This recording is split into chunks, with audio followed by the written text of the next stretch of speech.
le projet que j'ai pour toi. Projet de bonheur et non de malheur. Donc, Dieu sait le projet qu'il a pour Christiane. Ce que beaucoup de personnes ne comprennent pas, c'est que Dieu n'est pas surpris par ce qui se passe dans ta vie. Dieu ne te crée pas et te donne une situation. Non. C'est parce que Dieu a besoin de quelque chose qu'il te crée. Quand Dieu te crée, c'est pour répondre à quelque chose. Le fait que Dieu te crée, c'est pas maintenant il va te donner une vision. C'est pas maintenant il va te donner quoi faire. Non. C'est parce qu'il y a un besoin que Dieu te crée. Donc, tu viens régler une situation. Tu as une solution pour quelque chose de précis. Donc, Dieu connaît pourquoi il t'a fait venir sur la terre. Et toi, tu dois savoir le pourquoi. C'est Dieu qui connaît les projets. Ce ne sont pas tes projets, ce sont les projets de Dieu pour ta vie. Pourquoi Dieu crée Moïse? Pourquoi Dieu fait venir Moïse sur la terre?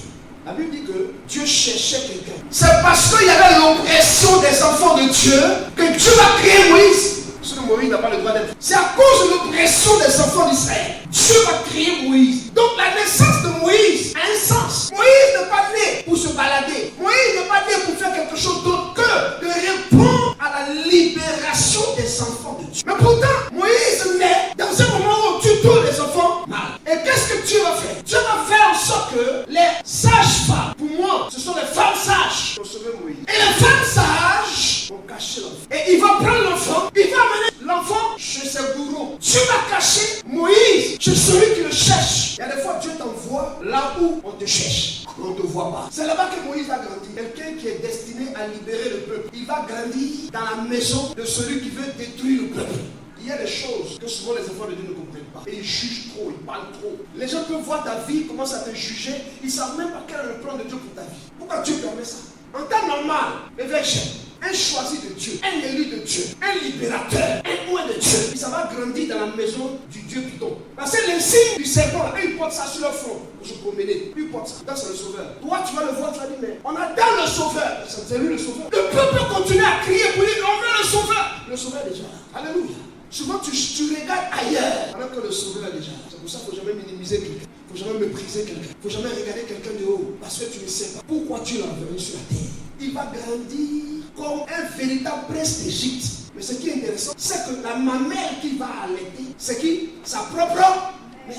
Donc, le sang va être gardé. Elle donne à allaiter à son enfant et puis on la paie. Dieu donne toujours un signe. Dieu donne toujours un signe. Et le signe que Dieu donne ici, c'est que c'est sa propre mère. Il grandit chez Pharaon. Sa mère, c'est la fille de Pharaon. Mais celle qui l'allaite, c'est sa vraie mère. Et on la paye pour ça. Pourquoi il grandit dans la maison de Pharaon? Pour éviter qu'il soit tué. Dieu permet souvent des situations pour éviter qu'on te tue. Et toi, tu pleures. Seigneur, pourquoi? Mais Dieu ne veut pas que tu meurs, c'est pour ça qu'il t'a envoyé là-bas. Alléluia. Est-ce que je parle à quelqu'un? Il va grandir là, comme un véritable prince. Il va donner des ordres. Il va avoir des servantes. On le lave. On s'occupe de lui. Ça, c'était quand le temps de Dieu n'est pas encore arrivé. Bien aimé, quand le temps de Dieu n'est pas encore arrivé, tu as comme l'impression même qu'il n'y a rien qui va se passer devant toi. Mais quand le temps de Dieu arrive, ça chauffe. Dès que le temps de Dieu est arrivé, et bien j'aime, si Dieu disait à Moïse, Moïse, le temps est arrivé, laisse affaire des princes, tu vas devenir garder les chèvres.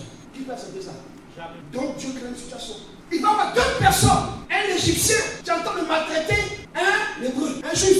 Et il va séparer au point où il va tuer. S'il ne tuait pas, il n'allait pas fuir. Donc Dieu permet souvent certaines situations dans le but que tu puisses obéir à sa volonté pour la mission à laquelle il t'appelle. Donc Dieu crée cette situation. Ce n'est pas le diable qui a créé la situation. C'est pas Satan. C'est Dieu lui-même. Et il va fuir. Il détend son palais royal, son poste de prince, ses serviteurs, ses servants, son argent, son or. Il dit tout ça et il fuit. Celui qui fuit n'est pas un peureux, celui qui fuit est prudent. Dieu dit, prenez l'enfant, fuyez. Jusqu'à ce que Hérode meure. Dieu ne peut pas tuer Hérode.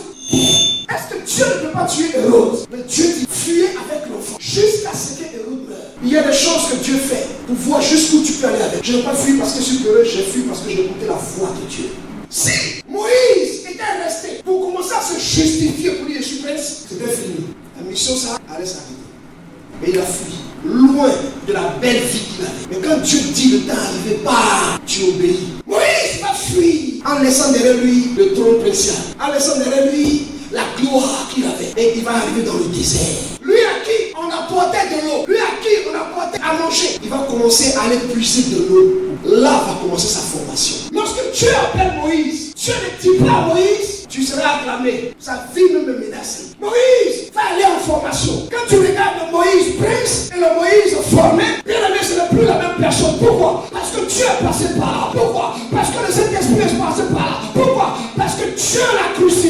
Pourquoi? Parce que Dieu l'a tué. Pourquoi? Parce que Dieu l'a ressuscité, l'a fait venir à la vie pour qu'il puisse servir Dieu convenablement. Ce n'est pas Dieu qui te forme. Aucun homme ne peut te former. L'homme qui te forme, c'est parce que Dieu lui a dit de faire quelque chose qu'il le fait. Ce n'est plus le faible qui attendait tout des autres. C'était un homme, un guerrier, un fort, qui sortait pour chercher à manger. C'est pas quelqu'un qui lui apportait la nourriture sur la table, mais lui-même il sortait pour aller chercher à boire, pour aller chercher à manger. Un vrai soldat, il n'attend pas qu'on le serve à table. C'est pour ça que je l'ai dit, on ne devient pas général sans éclature. Alléluia. Dieu, lorsque David naît, Dieu ne dit pas à David, je te donne le trône. Dieu lui donne l'onction. Il donne l'onction. Il donne quoi à Joseph? Un rêve. Alléluia. Amen. Il donne à David l'onction. Le jour où David a été consacré, il lui a pas donné un trône, il lui a pas donné une couronne, il a mis une statue. Alléluia. Il venait de tout accomplir. Donc Dieu donne un rêve. Mais dans le rêve se trouve le pourquoi Dieu est né. Joseph est né pourquoi? À cause de la famine. Dieu savait qu'il allait avoir la famine. Dieu crée Joseph, il met un songe en lui. Et le songe démontre ce qu'il va faire dans la vie. Mais pour arriver à l'explication du songe, pour arriver à la réalisation du songe, il va passer par la crucifixion. Il va mourir. Si tu refuses de mourir, tu vas ressusciter. Beaucoup veulent ressusciter vivant. Il faut accepter de mourir pour ressusciter. Si Joseph n'avait pas été envoyé, la famine allait le détruire. Bien-aimé, demande à Dieu pourquoi je suis créé. Dieu te crée parce qu'il y a une situation que tu dois solutionner. Alléluia. Bien-aimé, je sais pourquoi Dieu m'a créé. Tu dois savoir pourquoi Dieu t'a créé.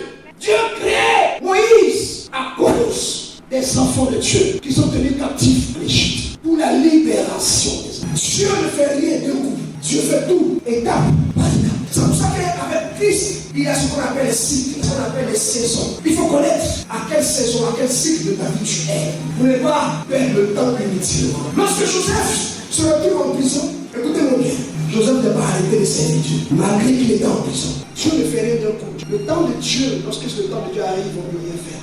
Ne vous comparez jamais à quelqu'un. Soyez des spécialistes de ce que vous faites. Le conseil que je donne au moins de Dieu, la part que Dieu t'a donnée, développe ça pour être le meilleur. Si tu es dans la délivrance, sois le meilleur en matière de délivrance. Si tu es enseignant, sois le meilleur en matière d'enseignement. Si tu es, je ne sais dans quel domaine, sois le meilleur. Ne cherche pas à plaire à quelqu'un, à faire plaisir à quelqu'un, à démontrer quoi que ce soit. C'est Dieu qui t'a appelé. Ce n'est pas les hommes qui t'ont appelé. C'est Dieu qui va te juger. Ce n'est pas les hommes qui vont te juger. Dieu sait pourquoi il t'a appelé pour quelque chose de précis. Et c'est pourquoi il t'a appelé. Il y a des gens qui ont besoin de ça. Ceux qui ne veulent pas de ton évangile, qui ne parlent. Il y en a qui ont besoin de ça, qui viendront à toi. On dit les brebis ne connaissent ma foi. Ne cours pas pour chercher ce que tu recherches. Première chose, c'est la voix de Dieu.